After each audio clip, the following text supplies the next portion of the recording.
ඔබ දන්නවද මේ නගරාන්තර විශේෂයෙන් මේ නාගරික ප්‍රදේශවල තියෙන උදේම ට්‍රැෆික් එකක්.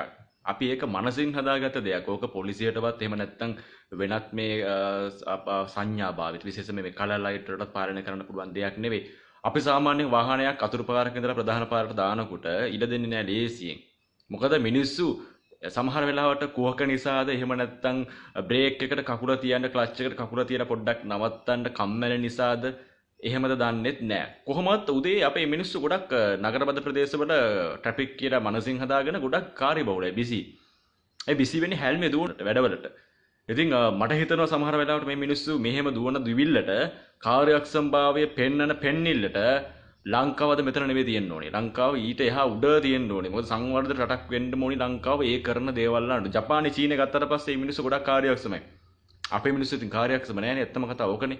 ඉතින් අපේ මිනිස්සු මේ කාර්යක්ෂමභාවය පෙන්නනවා.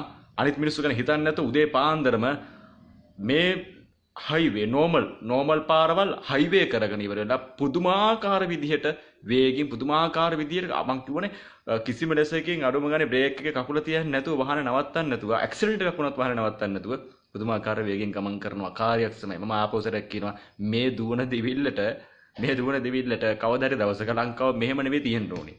මොකද ඒ තරම් කාර්යක්ෂම උදේට මිනිස්සු. මේක බොරු දෙයක්. මිනිස්සු මේ පරිස්සම විනීත විනයගරුකව ක්‍රියාදාවන කරන්නේ නැහැ. මොකද දේශකයෙක් වුවත්, ගුරුවරයෙක් වුවත්, වෛද්‍යවරයෙක් වුවත්, ඉංජිනේරුවෙක් වුවත්, නීතිවේදියෙක් වුවත් ඔහු රියදුර ආසන ඉඳගත්තට පස්සේ ඔහු රියදුරෙක්ම තමයි. ඒක නිසා ඒ විනය රීති මාලාවක් තියෙනවා. මේවා පිළිගන්න ඕනි. මොකද සමස්තයක් විදිහට ලංකාවේ මිනිස්සු ගොඩක් කට්ටිය මේක උදේට වරද්ද ගන්න. උදේට රස්සාවට යනකොට උදේන් පාන්දර නැගිටලා යන්නේ නැහැ. පරක් වෙලාවට තියලා අට ලං වෙනකොට මට රතු මේ අස්සම් කරන්න ඕන නිසාද මන් දන්නේ නැහැ. ටට්ටක් ගාලා යනවා ඉක්මනට යනවා. ඒක වැරදි. මම දැකලා තියෙනවා ගොඩක් වෙලාවට මාර්ගය ඉඩ දෙන්නේ අනිත් එකන හිතන්නේ නැහැ. මොකද අනතුරුත් වෙනවා වැඩි. ඒක නිසා ඒක නිකන් අනවශ්‍ය දෙයක්. විහිළුවක් වෙන්නේ නැතුව මාර්ග නීති හරියට පිළිපදිමින් හෙමින් උදේට වාහනේ ධාවනය කරන්න. මොකද හෙමින් කට්ටිය මම දැකලාම නැහැ හෙමින් වාහනේ උදේට ධාවනය කරන කිසි කෙනෙක් දැකලා නැහැ. ඒක නිසා කල්පනායෙන් වැඩ කරන්න.